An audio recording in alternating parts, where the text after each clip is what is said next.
Вёска Пагародна Воронаўскага района, палацава-паркавы ансамбль другой паловы 18 стагоддзя, архітэктар Кнакфус. У 20-30-е гады 20 стагоддзя маёнтак, які належаў знакамітаму генералу Кіпрыяну Кандратовічу. Музей дзяржаўнай установы адукацыі, Пагародзінская сярэдняя школа. Музей адкрыты ў выніку пошукавай работы вучнямі і педагогамі вучэбнай установы 9 мая 1985 года у гонар загінуўшых сувязістак у канцы Вялікай Айчыннай вайны.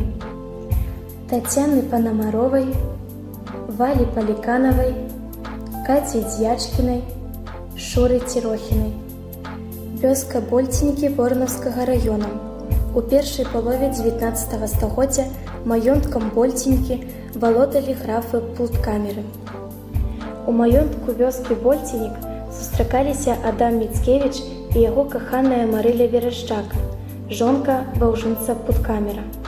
Пазнаёміліся Адам і Марыля ў родавым маёнтку Верашчакаў Туганавічах, сучасны Баранавіцкі раён.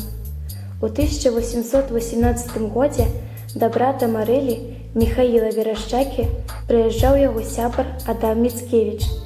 Паміж 20-гадовым юнаком і 19-гадовай дзяўчынай успыхнула каханне, аднак Марыля была заручана з графам Пулткамерам. У лютым 1821 года адбылося іх вяселле. Марыя пераязджае да мужа ў Больцінікі. Праз некаторы час Адам Міцкевіч быў запрошаны Марыляй у госці са сходы мужа. У Больцініках Міцкевіч правёў 2 нядзелі. Адам і Марыля сустракаліся ў гайку, які знаходзіўся непадалёку ад дома. Існуе меркаванне, што именно Адам выбіў крыж на камні, каля якога адбываліся іх сустрэчы.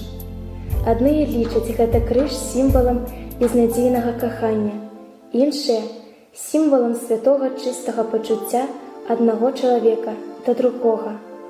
Як бы гэта ні было, але помнік кахання паміж Марыляй і Адамам застаўся навекі, і верш напісаны паэтам пасля гэтых сустрэч. Усё ў той жа час, на тым жа самым месцы, дзе мроі мы адной жадалі зліцца. Заўсёды, усюды з табою, буду разам, бо я пакінуў там душы часцінку. Вёска Беняконі Воронаўскага района. Касцёл Іанна Хрысціцеля. Каля яго пахавана Марыля Верашчака. Праз усё жыццё Адам пранёс каханне да Марылі на чужыне, у Францыі, Турцыі, у Лазане, на вяршынях Альп. Ён пісаў: «Развітацца ніколі не ў сілах я з табой. На сушы, на моры, ты ўсё ідзеш за мной. Блішчаць тваі сляды, дзве вечных ільдоў грамады, твой смех у мелодыі альпійскага каскада. І ўздрыгваю я, і зноў цябе шукаю. Мроя мілая, пужаюсь і кахаю». Марыля Верашчака памерла 27 снежня 1863 года.